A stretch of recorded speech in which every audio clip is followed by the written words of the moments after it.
I told the truth, and the air shifted like someone had opened a window that nobody wanted to admit was there.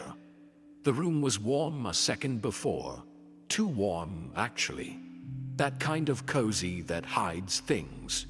But the second the words left my mouth, I swear, it got colder.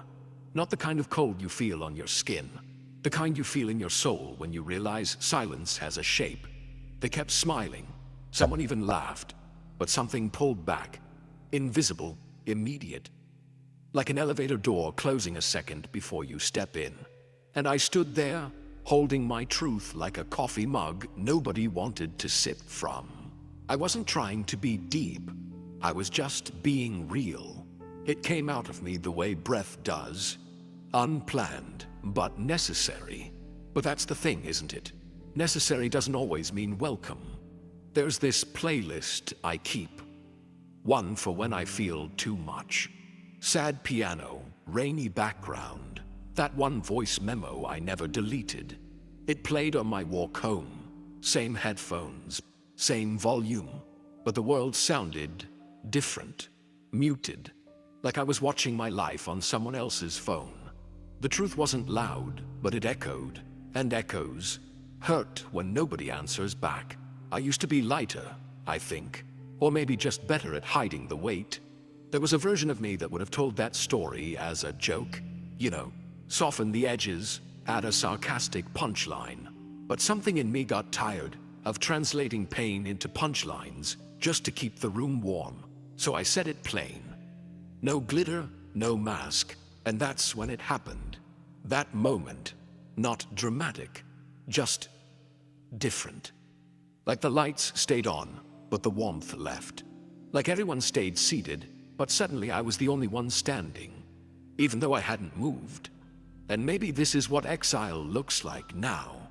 Not banishment, not confrontation, just the kind of silence that wears a smile. They don't say, "Get out." They just stop letting you in. Someone changed the topic. Another made a joke about how deep I was being. I laughed too, not because it was funny, but because pretending you didn't notice the temperature drop is easier than asking who opened the window. It's funny how fast people uninvite you, not from their homes, but from their comfort. I walked past a fogged glass window on the way back. Couldn't see through it, but I saw myself. Not clearly, just the shape of me. And maybe that's what I've become lately. A blur in someone else's story. An outline people squint at, but never really look into. Because looking too closely means seeing their own reflection. And not everyone's ready for that. I've been told I think too much. That I read too deep into things. That maybe if I just kept it light, people wouldn't drift away like I was contagious. But how do you keep things light when your mind is an ocean?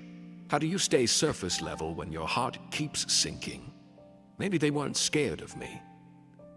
Maybe they were scared of feeling. The kind that doesn't shut up after the conversation ends. Sometimes I wonder if I should have just nodded and smiled, kept it shallow, played along, said the easy thing instead of the real one. But then I remember, I've done that before, and it didn't make me belong. It just made me disappear more quietly. I didn't speak to be wise. I spoke because silence was starting to feel like erasure. And maybe that's the loneliest part. Not that they didn't understand, but that they didn't even stay long enough to try. There's a quote I once heard. The truth will set you free, but first, it will isolate you. I used to think that meant eventual redemption. Now I think it just means there's a price. And sometimes that price is being the last one sitting with your truth, while everyone else moves on to something easier to digest. But I keep thinking about that fogged glass, how it held my outline, not clear, but present. And maybe that's enough. Not to be seen fully, but to stay visible, even when the world prefers blur. I'm not asking to be applauded. I just wanted to be heard, not fixed, not praised, just held in the room without being made into a problem. But the room got colder, and no one said why. Was it really what I said, or what they didn't want to feel? Some rejections are loud, but the most painful ones, they arrive dressed as politeness. You say something honest, not harsh, just clear. And instead of confrontation, you get the vibe shift. The laughter still happens. The eye contact still lingers. But the connection? Gone. Quietly. Like someone unplugged the room, and you feel it. Even before you know why. That chill behind the smile. That silence where warmth used to be. That distance. No one yelled, no one called you wrong. But still, something left. And it wasn't just you. Later, you replay it. The sentence, the breath after, the joke they made. You wonder if you imagined it, but you didn't. Ego doesn't always scream. Sometimes it just changes the subject. 7. Quiet ways. Ego says, get out. These aren't rejections of you. They're reactions to the parts of you that wake up what others are trying to numb. 1. They laugh, but it's nervous. You speak your truth. They chuckle, not because it's funny, but because it's cracking the mask they've worn too long. They laugh to muffle the sound of their own denial echoing back. It's not about humor, it's about hiding. 2. They call you arrogant. When you're just clear. Clarity scares people who've made peace with confusion. You didn't say you were better, you just stopped shrinking. And that, to them, felt like a threat. 3. They change the subject. You open a door, they slam a window open and point at the weather. It's easier to talk about the forecast than feelings. You didn't make it awkward. The truth just didn't match their aesthetic. 4. They stay silent, but their energy shifts. You know this one. The stillness gets heavy. Like the air forgot how to breathe. They nod, they smile, but it's not the same smile as before. It's the kind you wear when you want to be anywhere else. 5. They question your motives, not your message. You say something real. They say, why would you bring that up? Not is it true, but why now? Because if they discredit your intention, they never have to face the mirror you held up. 6. They bond to freeze you out. They start talking without you. Inside jokes, inside silence, and you're still sitting there, but not really in it anymore. Shared comfort always feels safer than solitary truth, especially when truth shakes the group chat. 7. They say you changed because you did, and they didn't. And your growth made their stagnation too visible. Calling you different is easier than asking why they've stayed the same. Sometimes I wish I had kept it simple. Smiled, nodded, said something cute. But then again, I've done that before. I've diluted myself to fit, and still felt like I was drowning. There's this thing I do. Maybe you do it too. I start a sentence, then watch the room, testing the air, checking the temperature. And if it shifts, I shrink mid-thought, mid-breath. Like a fire trying not to be smoke, I keep thinking about the whiteboard back in that room where it cracked. At first I thought it was broken, but now I wonder if it just couldn't hold the weight of all the unsaid things anymore. Maybe people are like that too.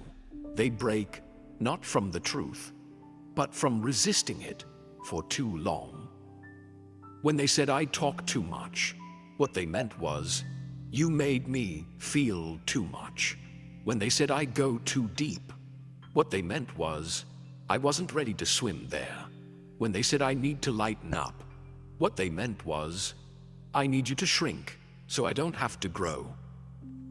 I thought if I made myself softer, they'd stay. But they weren't leaving me. They were leaving anything that reminded them they weren't home inside themselves. It hurts. Still, not because I want their approval, but because I wanted them to want the real me. I ghosted my own voice once, just to keep being invited. But now I hear her again, whispering back. You weren't too much. You were just too awake. So no, I won't pretend I didn't feel the chill. I won't gaslight myself into thinking I misread the room. Some people leave politely. Some leave emotionally. Some stay. But only with conditions.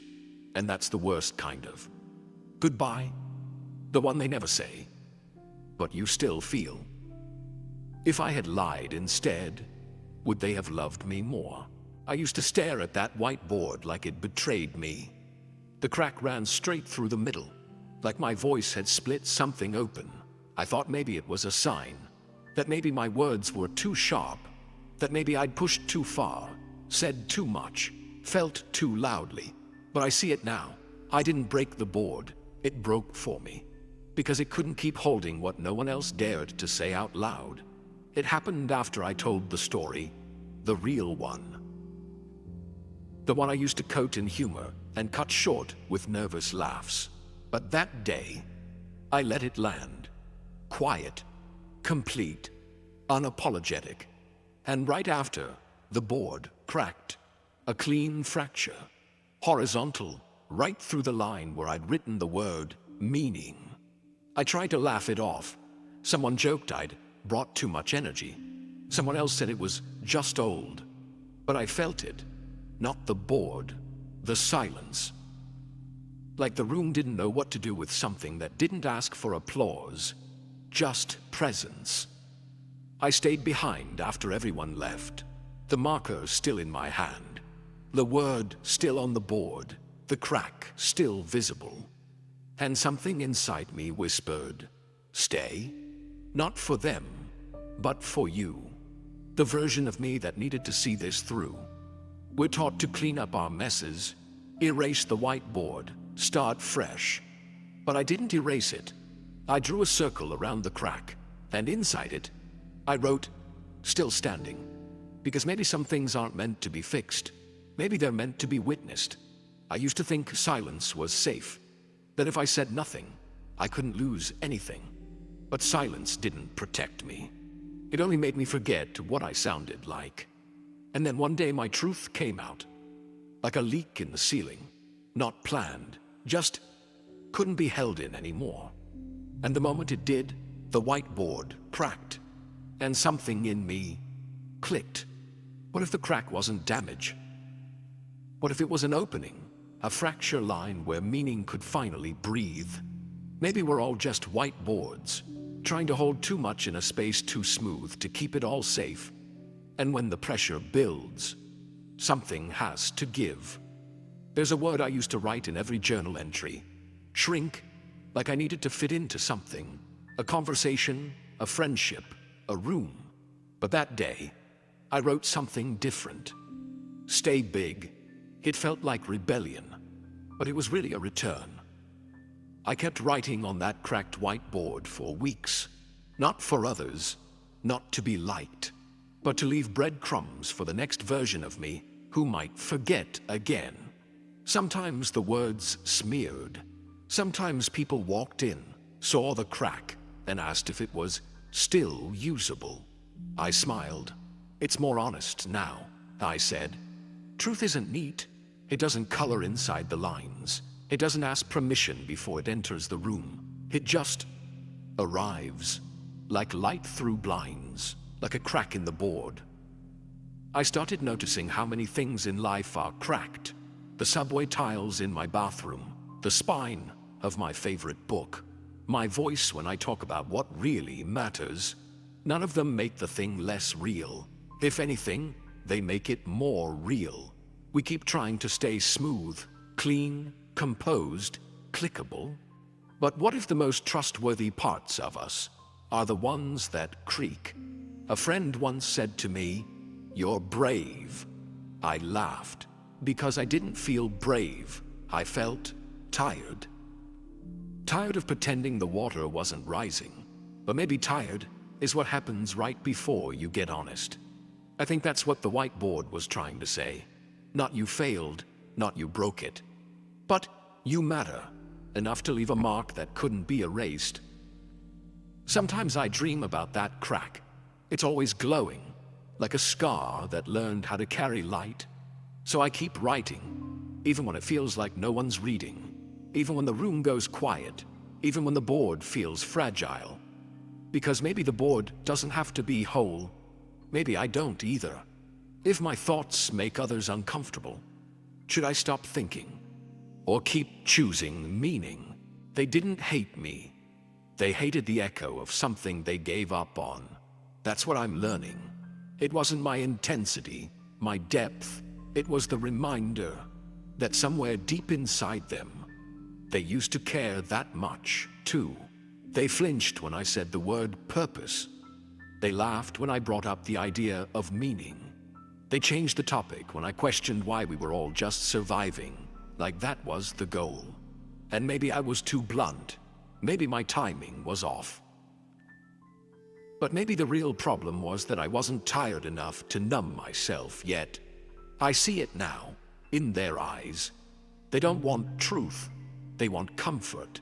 They want the version of me that sips coffee, smiles at small talk, nods when someone says, "It is what it is." But I've run out of nods.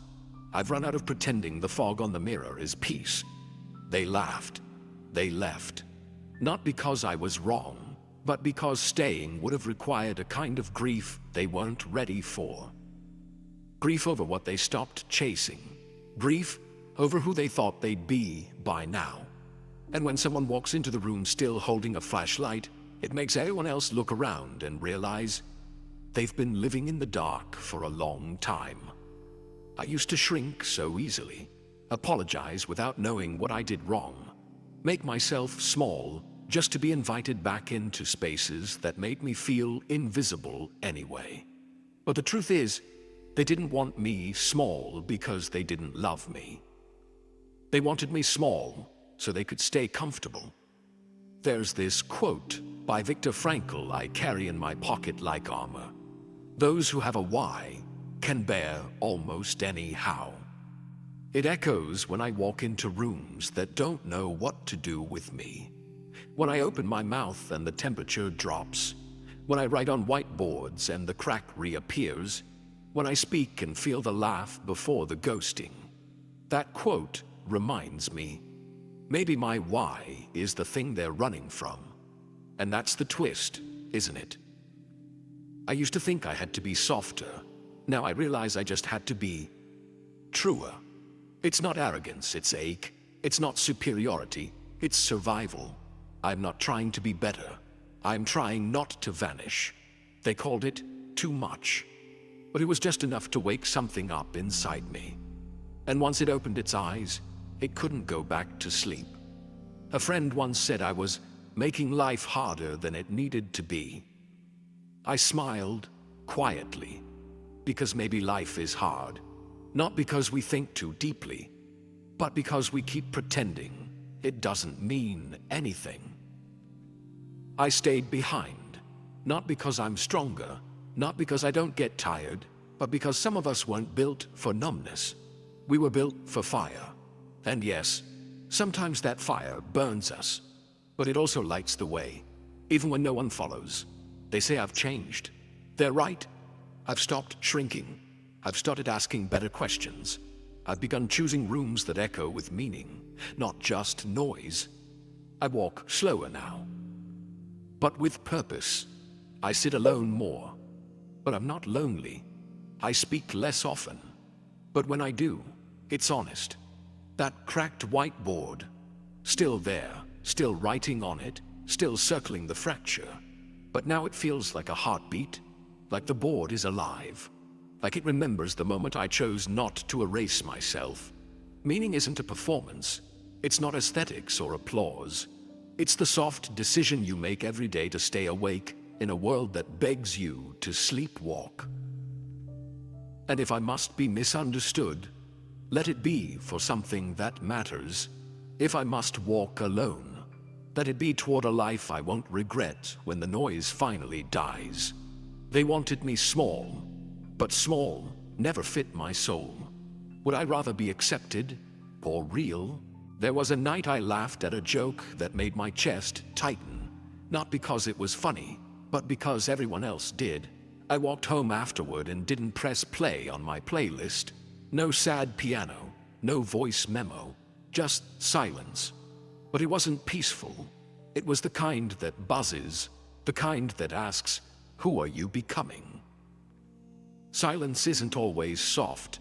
Sometimes it's erasure in slow motion. I started skipping the parts of me that didn't match the room, smoothing the edges, pausing before I spoke, changing "I feel" to "maybe it's just me." But each pause felt like an eviction of my own self. It didn't happen all at once, just small things. A thought left unsaid, a truth swallowed mid-sentence, a question replaced by a smile. You tell yourself it's nothing. You tell yourself you're just being easier to be around. You tell yourself it's maturity. But really, it's the beginning of becoming invisible. I started noticing how dim the lights were in my apartment. Not because they changed, but because I did. I used to keep them warm. Now I preferred them cold. I called it vibe. But it was avoidance, because if the room was too bright, I might see the version of me I was starting to leave behind. There's a fogged mirror in my bathroom. I used to wipe it clean every morning. Now, I let it stay blurred. Not because I liked it, but because clarity felt too honest. When you stop speaking your truth, you don't just lose your voice. You lose your reflection. You forget how it feels to hear yourself and believe it. You start second-guessing every instinct. You let others narrate your story until their words sound more convincing than your own. It's not that I was lying. I was editing, sharpening myself into something more agreeable, and somehow that felt more dangerous than being rejected, because at least rejection confirms you existed. Silence, it just erases you without permission. People kept saying I looked calmer, that I seemed more grounded, but inside, I was withering. They didn't notice the glow was gone, because I had become very good at pretending the screen light on my face was joy. There was a day I sat in a circle of people, and I realized I hadn't spoken a real sentence in hours.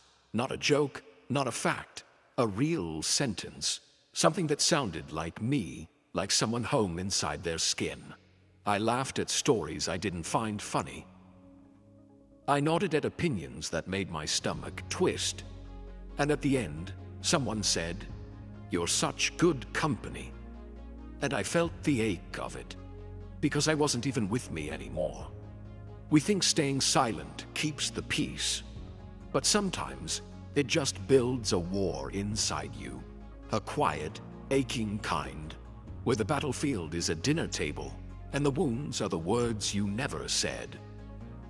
Sometimes I stare at that fogged mirror, and for a second I reach out to wipe it. But I stop, halfway, because I'm not sure what I'll see, or worse, what I won't. That's the spiritual cost of silence. Not just being unheard, but not recognizing yourself when you finally speak. You say, "I'm fine," but it feels like reading someone else's line. You try to pray, but it echoes hollow. You try to journal, but the pen shakes, because meaning needs voice, and silence, too long held, makes the soul forget how to speak. Some nights, I rehearse what I'd say if someone asked, "How are you?" Really? But no one asks. Or maybe I stopped showing signs I wanted to be asked. Sometimes I wonder, did I quiet quit myself? Like a job I loved once, but got tired of fighting to be seen in. That cracked whiteboard, still cracked, but still full of words. Some days, I visit it in my mind. The word "stay" is still circled, and that crack, it glows now, like a reminder that even fractures can hold meaning if you don't erase them. I don't want to be silent anymore, but I'm scared. Because the first sound after long silence is always loud, even if it's a whisper. So I start with this. Tonight, I turned the light back on. Not because I was afraid, but because I didn't want to vanish. If I don't speak now, what part of me will ever be heard again? I used to grieve being misunderstood. I'd sit with the ache like it was my fault. Like maybe if I'd just said it softer, or smiled more, they would have stayed. But I see it differently now. They didn't reject me. They rejected the version of themselves that would have had to change to truly see me. That's not hate, it's human. We flinch at mirrors that show us unflattering angles. We look away from windows that let in too much truth. I was never too much. I was just clear. And clarity, in a fogged world, feels violent. So no, I won't dilute myself anymore. I won't rewrite my sentences into silence. If the words come, they come. If the room gets colder, I'll bring a sweater, not shrink. There's a page in my journal where I wrote, "You're not hard to love. You're just not in the right room." And below it, in a different pen, "I'll wait for the one who hears the tone in my silence." The cracked whiteboard still lives in my memory. It never got replaced. And maybe it never will, because it broke and still stayed. It held my truth, even fractured. It let my words echo when the people didn't. Frankl said, "When we are no longer able to change a situation, we are challenged to change ourselves." But I think sometimes the challenge is to stay ourselves, even when the situation begs us to abandon who we are. I used to whisper in circles that couldn't hear me. Now I speak full sentences, even if they land in solitude. And somehow, that solitude doesn't feel like punishment anymore. It feels like clarity. It feels like space. It feels like the beginning of something sacred. People talk about their healing era, like it's an aesthetic. But for me, it started in silence, in the breath after a truth I couldn't unspeak, in the chill of a room I could no longer belong to, and in the warmth of realizing I wasn't broken, I was just becoming.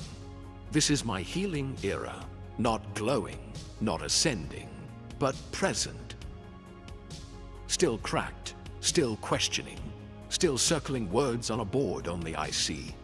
But here, still here, I soft-blocked the memories, but they kept showing up in dreams. And eventually I stopped running. I let them speak. They didn't haunt me, they revealed me. That person who stayed quiet just to be liked. She was brave. She kept me alive. But I don't owe her permanence, only gratitude and a goodbye. I thought being misunderstood meant I was wrong. But now I think it just means I was ahead. Not in status or smarts, but in honesty. And honesty doesn't always have a crowd. Sometimes it just has a notebook, a mirror, a sunrise. I'm writing this now not because I've healed, but because I've stopped apologizing for needing to. Because maybe the point isn't to be understood by everyone. Maybe the point is to understand yourself well enough that when no one claps, you still feel seen. This morning, I opened the fogged mirror, wiped it clean. I looked at my reflection, and for the first time in months, I didn't flinch. She looked tired, but real, alone, but present. Not better, just back. I smiled, a small one, the kind you make when you remember something important that no one else witnessed, but still matters. And then I whispered, not out loud, just inward. You were never wrong for feeling deeply. You were just never meant to stay in shallow places. So now, I write. Even if the board cracks, I speak. Even if the room stiffens, I stay soft. Even if the world sharpens. Because I wasn't too much. I was just too awake for people still hiding from themselves.